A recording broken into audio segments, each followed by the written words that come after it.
Núcleo Arqueológico da Rua dos Correieiros, Lisboa.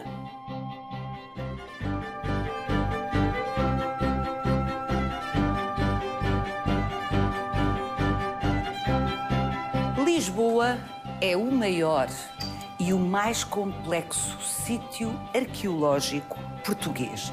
No Núcleo Arqueológico da Rua dos Correieiros, temos uma amostra do que foi esta cidade desde há 2500 anos. Aqui foram escavadas e deixadas visíveis estruturas que testemunham as sucessivas Lisboas ao longo da história. Os vestígios romanos ocupam o lugar central neste sítio arqueológico.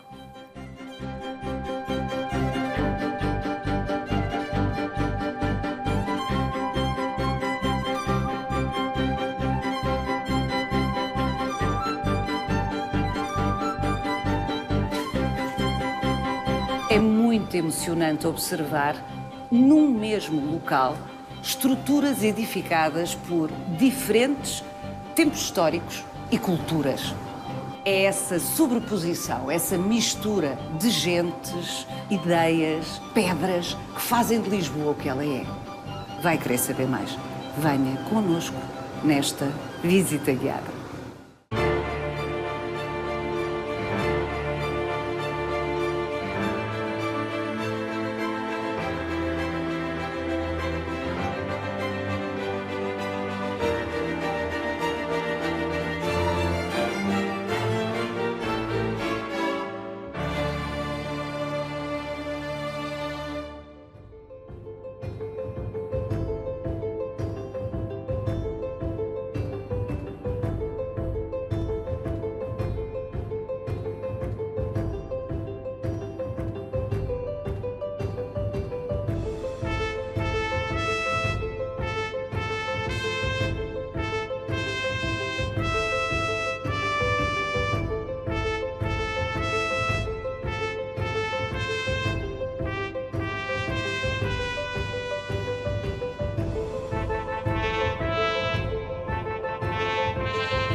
O que estamos a ver é o único troço que já encontramos da via romana que saía da cidade de Lisboa romana e que seguia rumo a oeste. Uma estrada que seguia sempre junto ao Tejo e ia na direção... Uma marginal? Uma marginal. Ia na direção... Começava mais ou menos onde? Começava mais ou menos onde hoje está a Igreja da Madalena e depois seguia, como digo, junto ao Tejo, passando pelo atual lado do município, pelo Cais de Sodré e sempre na direção oeste, junto ao Tejo. Todas marginal. essas zonas que nomeou, o Largo do Município, o Cais de Sodré, Sim. eram já fora da cidade? Fora da cidade, território rural. A cidade era na colina, a cidade romana, entenda-se. A cidade romana tinha o seu centro na colina de São Jorge, tinha o seu subúrbio aqui, onde hoje é a Baixa, e depois, para o oeste, eram os territórios rurais.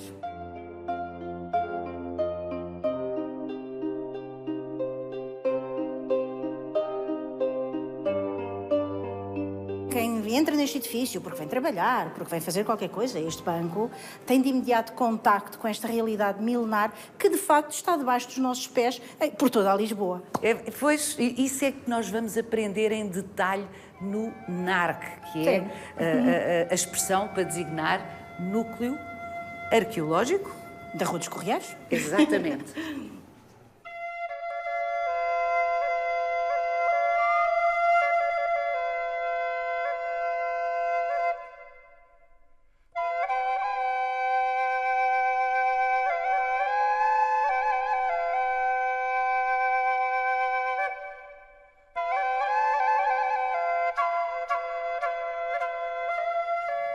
Jacinta, porquê é que se considera, os arqueólogos mais propriamente consideram, que Lisboa é o maior, até ainda sou capaz de compreender, e o mais complexo sítio arqueológico português? Bom, como diz, o maior é porque é muito grande. É a maior cidade do país, a cidade que ao longo do tempo, nos vários períodos históricos, foi sempre a maior e mais importante cidade deste território que hoje é Portugal. E, por outro lado, tem ocupações de todas as épocas em Lisboa. Nós temos vestígios arqueológicos desde o Paleolítico até à atualidade. E isso realmente é uma complexidade muito grande e que, numa grande extensão...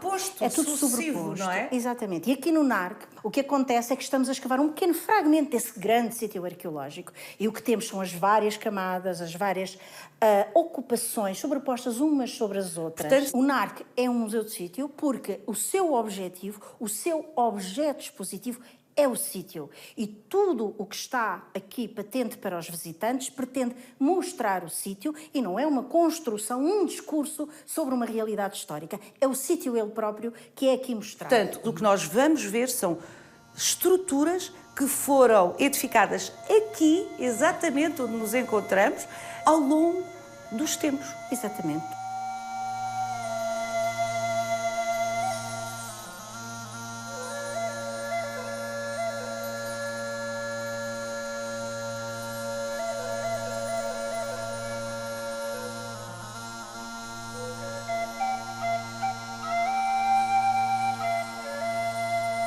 Estamos a ver vestígios arquitetónicos, urbanísticos, da Olícipo, da Idade do Ferro. Eu pensava que Olícipo era uma expressão cunhada pelos romanos. De facto, o topónimo Olícipo é pré-romano. E quando os romanos chegaram a este território, a esta cidade, que já era uma cidade, adotaram esse nome, embora o tenham composto, e chamaram-lhe então a Felicitas Iulia Olícipo.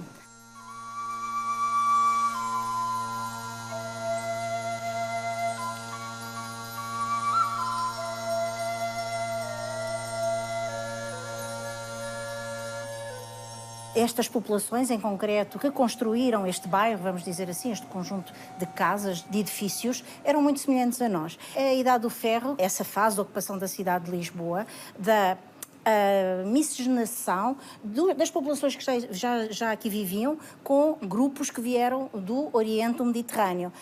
Os fenícios, os gregos e de vários pontos do Mediterrâneo que no seu processo histórico de encontrar novos mercados e novos territórios, produziram uma cultura, uma realidade histórica distinta de que esta cidade faz parte. Estamos a falar de uma cidade com 2.500 anos. É verdade. Aqui no NARC, estes vestígios têm cerca de 2.500 anos, embora em Lisboa haja vestígios desta fase histórica um pouco ainda mais antigos, com 2.700 anos. Aonde? Em toda a vertente sul da colina de São Jorge.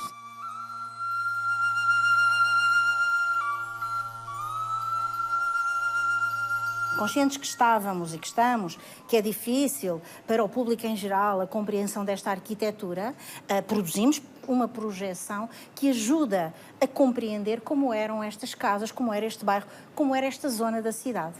Esta projeção começa no momento antes da ocupação humana, quando este espaço ainda era ocupado pelas águas do Rio Tejo. A determinado momento começa então a ocupação humana e urbana do espaço. São construídos aqui diversos edifícios que tinham uma base em pedra, aquilo que nós chamamos em pedra seca, e depois as suas paredes eram construídas, julgamos que em tijolo de adobe ou em taipa.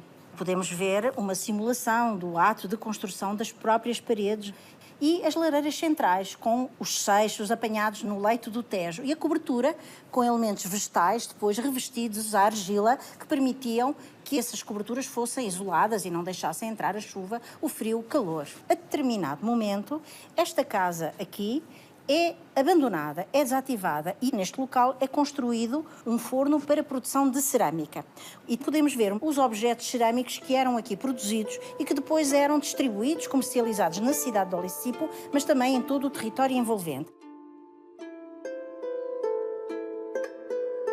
Após o século IV a.C., esta zona foi novamente abandonada e as águas do Tejo voltaram a tomar o espaço. E só em finais do século I a.C. volta a ser ocupado, e desta vez com um cemitério. O primeiro cemitério romano, o mais antigo, conhecido na cidade de Lisboa.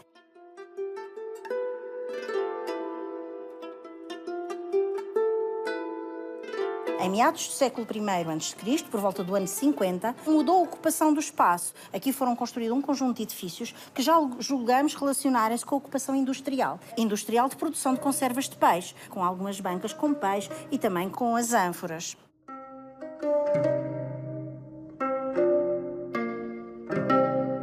Por volta do século III, estes edifícios foram, por sua vez, abandonados. E aqui foi construída uma casa que julgamos ser uma casa habitacional, um edifício habitacional com alguma qualidade, porque vemos uma base de coluna e um peristilo pavimentado a tijoleira.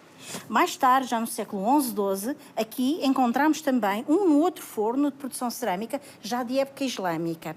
O que nós pretendemos mostrar com esta projeção é que neste mesmo espaço houve diversas ocupações ao longo dos séculos, ao longo dos milénios, e que elas se sobrepõem umas às outras, lá está, nas tais camadas, das várias camadas da cidade de Lisboa. O que eu acho sempre absolutamente fascinante é como é que a arqueologia consegue datar. Nós já sabemos que existem técnicas analíticas que permitem datar a madeira. São os chamados métodos de datação absoluta, em que numa análise física ou química nós conseguimos datar aquele objeto. Com a certeza total. Sim, com uma margem de erro, mas com aqui segurança. Estamos no domínio da pedra, sim, no domínio mineral. Sim. Como é que vocês têm a certeza que aquilo que estamos a ver é de há 2.500 anos? Sim, os arqueólogos utilizam várias metodologias no que diz respeito à atribuição cronológica dos restos, dos vestígios. O principal deles é o método estratigráfico. Nós sabemos que os vestígios que se encontram mais fundos são mais antigos e os que se encontram mais à superfície são os mais recentes. Contudo, numa cidade, os movimentos ao nível do subsolo, as remoções, as remobilizações de terreno são permanentes. Quando se constrói, mexe-se, não é? Por isso, a estratigrafia urbana é muito complexa. Então, nós temos que fazer recurso a outros métodos. O método tipológico, que é aquele que nós estudamos os objetos e, pela sua tipologia, pelas suas características, vamos, pouco a pouco, construindo uma cronologia para eles. E as relações têm que ser permanentemente feitas, de forma a nós conseguirmos datar as diversas ocupações. Há uma analogia muito feliz que a Jacinta costuma usar para explicar a não especialistas, como é o meu caso, como funcionam as camadas estratigráficas. É como se fossem um bolo de bolacha. Exatamente. É uma imagem que nós utilizamos muito para os nossos visitantes. Nós, os arqueólogos em geral.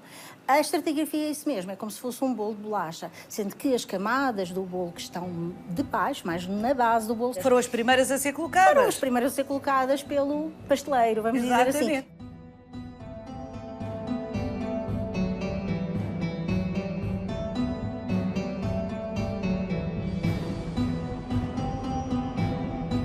A Jacinta fez-se arqueóloga, na prática, na escavação, que é aquilo que obviamente os arqueólogos mais gostam, neste sítio. Precisamente neste sítio. Eu tinha 23 anos. Sim, pode-se dizer que a minha história de vida, e principalmente a minha história de vida profissional, está intrinsecamente ligada a este sítio. E por isso é a coordenadora científica deste núcleo arqueológico. E por isso, digamos que nem eu abandonei o sítio, nem o sítio me tem abandonado a mim, e temos feito um percurso em conjunto. De facto, quando eu vim para aqui escavar, era muito nova. E esta intervenção arqueológica, esta escavação foi muito importante para mim, como profissional, mas foi também muito importante para a cidade de Lisboa, para a arqueologia urbana de Lisboa. Porque nesse momento, esta intervenção, e estamos a falar de 1991, quando começaram aqui as escavações, a arqueologia não era uma realidade como hoje na cidade de Lisboa. Hoje em dia, há arqueologia por todo o lado. Bem, hoje em dia não se pode construir quase sem um arqueólogo. Construir de raiz, sim, sem um arqueólogo. E não se pode abrir uma vala. Há um grande nível de condicionamento arqueológico da cidade de Lisboa, porque o reconhecimento da importância arqueológica de Lisboa já passou para o domínio comum, mas naquela época não era assim. Havia uma consciência entre os arqueólogos que Lisboa era uma cidade antiga e tínhamos dados, e já havia algumas intervenções arqueológicas em Lisboa. Sabíamos que na altura do terremoto foram expostos alguns monumentos romanos importantes e, portanto, esse conhecimento existia. O que nós não conhecíamos era a riqueza extraordinária da arqueologia de Lisboa. Esta intervenção em concreto contribuiu, no momento em que foi realizada, naqueles 4 anos, entre 91 e 95, para mudar a percepção coletiva da comunidade, vamos dizer assim, sobre a importância da arqueologia desta cidade. E esses 5 anos, revelando esta extraordinária diversidade de vestígios e esta qualidade também dos vestígios, a sua antiguidade, o seu estado de conservação, contribuíram para quê? Para que a comunidade urbana se consciencializasse do valor que tinha em mãos e que alterasse as regras para não o destruir.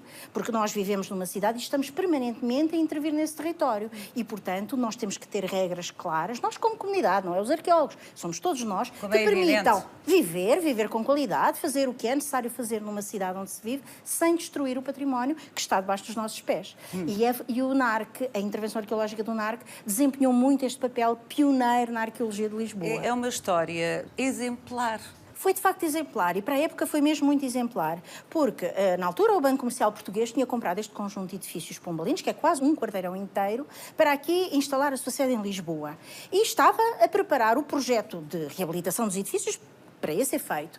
E, no âmbito dessa preparação, houve contactos entre o banco e, na altura, o Instituto Português de Património Cultural, uma instituição do Estado, que na altura tinha a tutela da gestão arqueológica, porque havia suspeitas que aqui pudessem existir tanques de conserva de peixe. Porque romanos, porque num dos trabalhos preparatórios, que são as sondagens geotécnicas, apareceram restos de espinhas e de escamas, uma coisa extraordinária. Mas não havia obrigatoriedade de fazer escavações arqueológicas. O valor arqueológico do subsolo não estava reconhecido. Contudo, uma conjugação de coincidências felizes levou à fala uns com os outros, os responsáveis do banco e do projeto que estava a ser preparado para o banco e os responsáveis do Instituto Português de Património Cultural, onde eu já trabalhava recém-licenciada quase, a começarem a conversar e a pensar, não seria melhor nós fazermos alguma escavação primeiro para ver se há lá alguma coisa? E foi assim que começaram as escavações em 1991. E lá havia muita coisa. Não era alguma coisa, era muita coisa. E continuámos a escavar. E então o projeto de arquitetura foi sendo progressivamente reformulado em função dos achados arqueológicos. Abandonou-se a intenção de construir caves para estacionamento e optou-se por uma coisa extraordinária que foi musealizar os vestígios arqueológicos encontrados. E beneficiou de uma situação que ainda hoje é muito louvável, em que as várias especialidades, os arquitetos e os arqueólogos e os engenheiros, porque a engenharia aqui é muito importante, tudo isto tem que estar seguro, não pode cair, foi muito feliz e chegou a este resultado final, que foi a musealização e abertura ao público em 1995 do núcleo arqueológico da Rua dos Correieiros.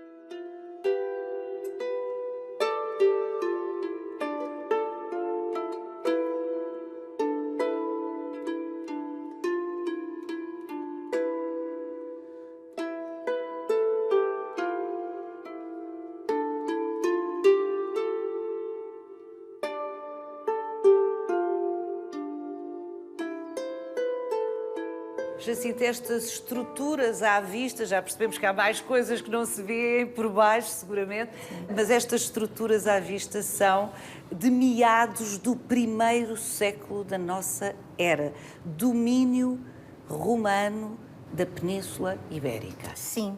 Portanto, num momento histórico em que, na cidade de Lisboa, de Olisipo, estava perfeitamente estabelecida a presença romana, era uma cidade romana, estávamos em paz romana e só isso é que permitiu a existência desta indústria tão florescente e tão complexa e com uma amplitude territorial à escala imperial. À escala imperial. Vamos exatamente perceber que indústria era essa e como é que podia ser à escala imperial. Sim.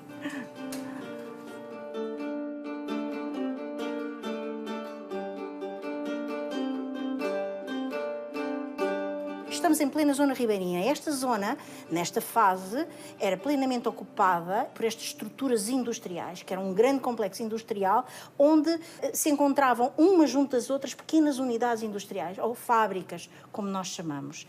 Esta indústria destinava-se à produção de preparados piscícolas ou de conservas de peixe salgado. Eram constituídas por vários elementos, o mais importante dos quais é a setária. Estes tanques que nós vemos, dentro dos quais eram produzidas as conservas, os diversos produtos que daqui saíam, porque eram vários, havia produtos e subprodutos, tinham na sua base a salmoura, que era fabricada dentro das E estárias. que podemos ver aqui, ou seja, se dúvidas restassem para que serviam estes tanques, aqui está. Exatamente. Sardinha, estou a ler bem? É verdade. Então esta Associação de Lisboa à Sardinha é multimilenar. É milenar, é milenar. Nós sabemos que, pelo menos na fase final de elaboração destas fábricas, ou seja, entre o final do século IV e o início do século V, aqui as conservas de peixe que eram aqui fabricadas eram à base de sardinha.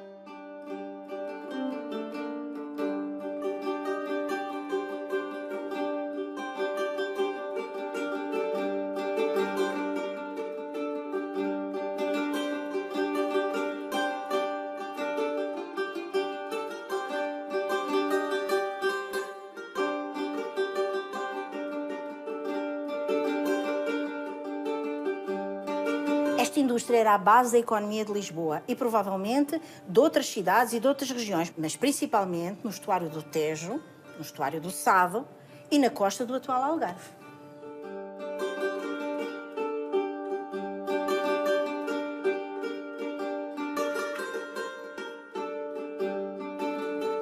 A reconstituição deste parque industrial que tem aqui dá conta de uma sofisticação não só arquitetónica, urbana, é incrível, estamos a falar de há 2000 anos atrás. Sim.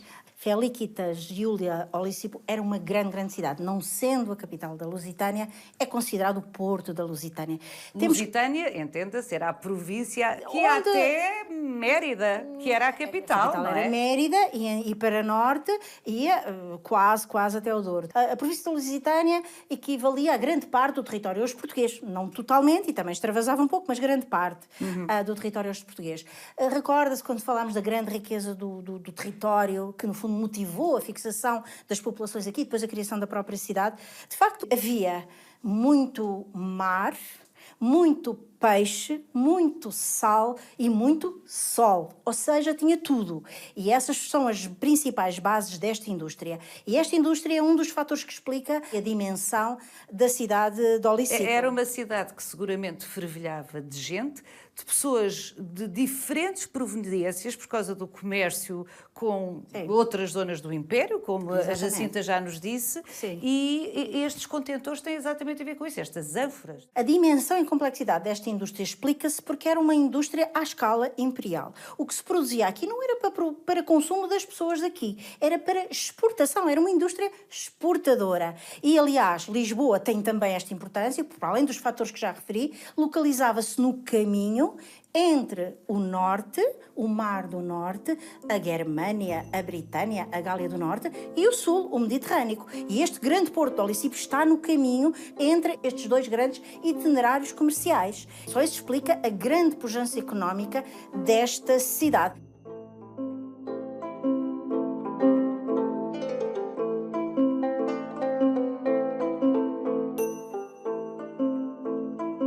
Jacinta, no século V, o Império Romano do Ocidente cai. Progressivamente, não terá sido de um momento para o outro, mas progressivamente, as condições em que estava baseada esta fabulosa indústria foram caindo. Nós sabemos, por exemplo, que ainda no século VI, algumas das estárias aqui do NAR... Ou seja, dos tanques... Exatamente, dos tanques para produzir a conserva de peixe ainda poderiam estar a laborar. Mas claramente a partir do início do século V começa a haver uma retração da produção e depois mesmo um abandono. A partir do momento em que deixa de haver condições para exportar esta grande massa de produção que estas indústrias geravam, deixou de haver sustentabilidade. O parque industrial era enorme, à volta... Aqui em Lisboa, e não nos esqueçamos de Troia, não nos esqueçamos de toda a costa algarvia. Era uma indústria fantástica e para ser escoada carecia de condições comerciais e de tráfego marítimo que deixaram de existir com a queda do Império Romano. Em Olisipo, em particular, o que se verificou foi o progressivo abandono destas unidades industriais e, portanto, o próprio limite das cidades regrediu, contraiu-se, provavelmente também relacionado este fenómeno com a instabilidade política e militar, que no século V e VI, de facto, ocorreu nestes territórios, e Todas estas grandes áreas industriais na periferia das cidades, os subúrbios industriais, foram abandonados e ficaram devolutos. A utensilagem industrial, aquelas peças cerâmicas que vimos, são rejeitadas para dentro das estárias. Algum tempo depois os telhados caem, os telheiros caem, temos o resto dos derrubos dos telhados dentro das estárias e toda esta grande área periurbana à volta da cidade fica abandonada. E é aí que aqui, em concreto na Baixa, ocorre uma ocupação de natureza diferente, que de alguma maneira recuperou uma que já tinha existido antes. Esta área passa a ser utilizada como espaço funerário. Nas escavações recuperaram um esqueleto, Exatamente, exatamente. Ou seja, numa das estárias abandonadas foi sepultado cuidadosamente e carinhosamente, diria eu, pelos seus familiares eventualmente, um homem com idade por volta dos 40 anos. E que isso foi mais ou menos quando? Portanto, século VI, VII? Entre o século VI, talvez VII. São sepulturas da antiguidade tardia, vamos dizer assim. Portanto, já em plena alta Idade Média. Parecem ser cristãos, porque todo o ritmo é compatível com. Na Baixa têm vindo progressivamente a aparecer, nas escavações que estão sempre a ser desenvolvidas nesta zona da cidade, estes conjuntos funerários e que nos levam a crer que toda esta área industrial abandonada foi progressivamente sendo ocupada por um grande espaço funerário que aqui se desenvolvia fora da então Olicipona. O nome evoluiu.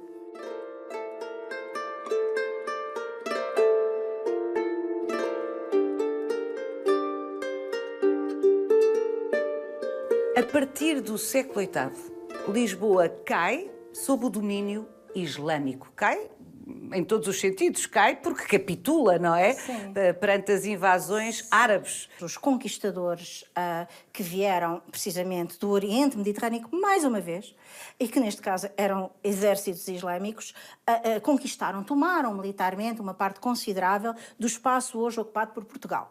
E em relação à cidade de Lisboa em particular, sabemos que não houve, por essas fontes escritas, que não houve propriamente um conflito militar, mas que houve uma capitulação. Não é caso único. A partir do início do século VIII, Lisboa passa a ser uma cidade islâmica. Portanto, já não estamos em Olicipona e já estamos em Al-Uqbuna. É maravilhosa essa evolução. Sempre o mesmo lugar e os nomes evoluem. É muito expressivo, não é? Chegaremos a Lisboa.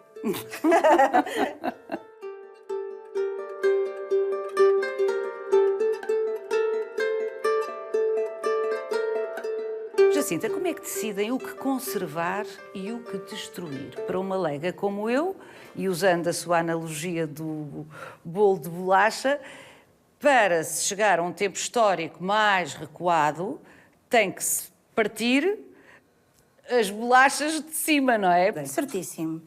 Com um pequeno reparo, os arqueólogos não destroem, desmontam. O que é que isso quer dizer? Não, desmontar significa que deslocam o que encontram para outro lugar e musealizam.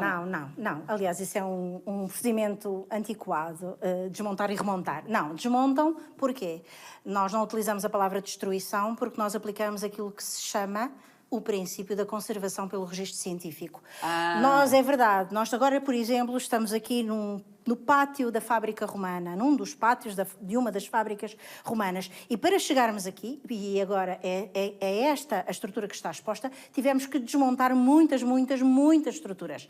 Todo o espaço que está entre nós, todo o ar que nos rodeia era preenchido por estruturas arqueológicas, por estratos arqueológicos, camadas arqueológicas. À medida que os arqueólogos desmontam, registram tudo. Desenham, fotografam, descrevem e, portanto, considera-se que é uma desmontagem controlada, uma desmontagem registada e não uma destruição. Os arqueólogos que escavaram aqui, a equipa de que fez parte, sim. desde muito tenra idade, a Jacinta, decidiram que queriam conservar os vestígios romanos em detrimento desses todos. Sim, foi uma opção. E foi uma opção fundamentada e muito ponderada e até lhe digo muito sofrida. Nós compreendemos que as estruturas da época romana tinham um grau de conservação e uma leitura integral, contínua no espaço, digamos assim, que era mais perceptível para o público entendê-las. E então fizemos uma opção. Neste caso terá sido uma boa solução, até hoje parece tê-lo sido, mas às vezes não é fácil. Claro.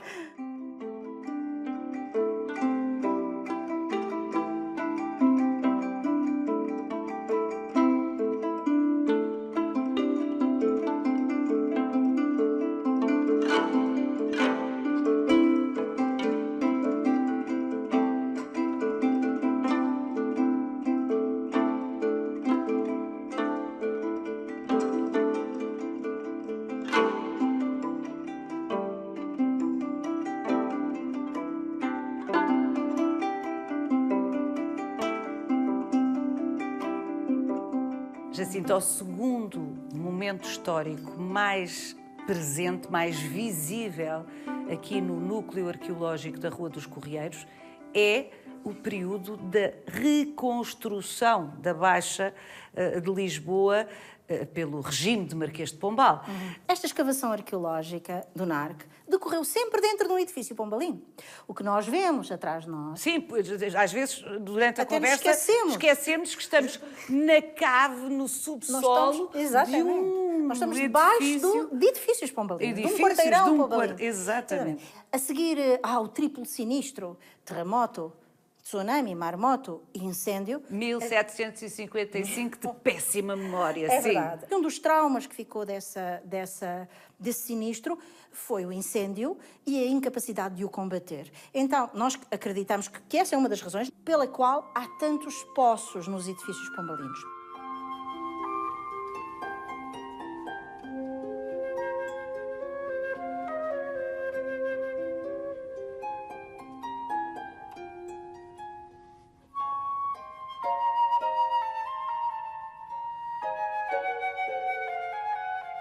Outra das estruturas muito marcantes da arquitetura pombalina que também é possível ver aqui no NARC são o sistema de saneamento, as condutas de saneamento, também muito racionais. Cada edifício tinha a sua estrutura, a sua rede de saneamento para recolher as águas residuais desse edifício, que depois eram canalizadas hierarquicamente para condutas sucessivamente maiores. E aqui, como estamos junto à Rua Augusta, a conduta principal que passava sob a Rua Augusta. E, finalmente, o único local da cidade de Lisboa onde é possível ver a estacaria pombalina. Todos sabemos e conhecemos, e está descrito, as fundações dos edifícios pombalinos são em estacas de madeira. Aqui pode ser vista a estacaria, pode ser vista a grade, também em madeira, e que se encontra perfeitamente preservada. Porquê? Sendo em madeira, porque está embebida de água do nível freático do Rio Tejo, ou seja, desse nível freático subterrâneo que está aqui na Baixa e que aqui se mantém e que, aliás, aqui é também o único ponto da cidade onde está a ser permanentemente monitorizado.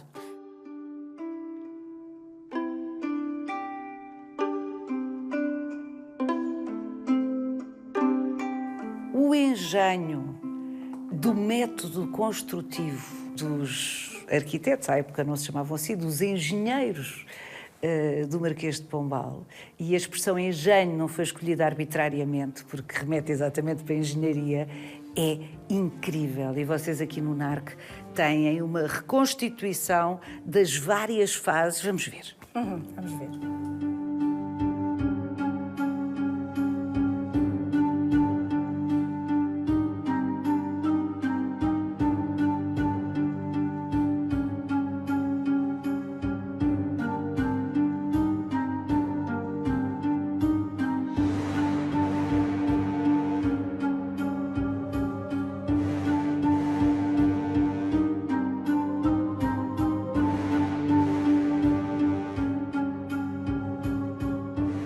Jacinto, é seguro que não sabemos para onde vamos, mas é muito importante sabermos quem somos, de onde vimos. E o NARC dá um contributo, como acabamos de perceber consigo, incrível, para essa autorreflexão sobre a nossa identidade. É que não são, como a Jacinta já me chamou a atenção, eles e nós. Nós somos tudo isto. Sim. É dessa mistura que Sim, resultamos, não é? Sim. Nesta história não há outros. Todos somos nós. A Lisboa é o produto disso. Nós somos o produto disso. Esta cidade e a arqueologia, de facto, transmite-nos isso de forma absolutamente inequívoca. Nós somos o produto de toda esta gente que foi chegando, que se foi instalando, que foi partindo também. Nós somos os que chegam e somos os que partem. E somos o resultado de tudo isso. E para nos compreendermos hoje e para compreendermos como a cidade é, temos que olhar para o passado e temos que olhar para o nosso património arqueológico.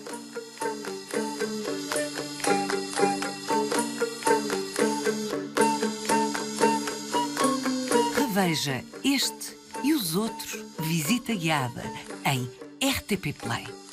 E siga-nos no Instagram e no Facebook.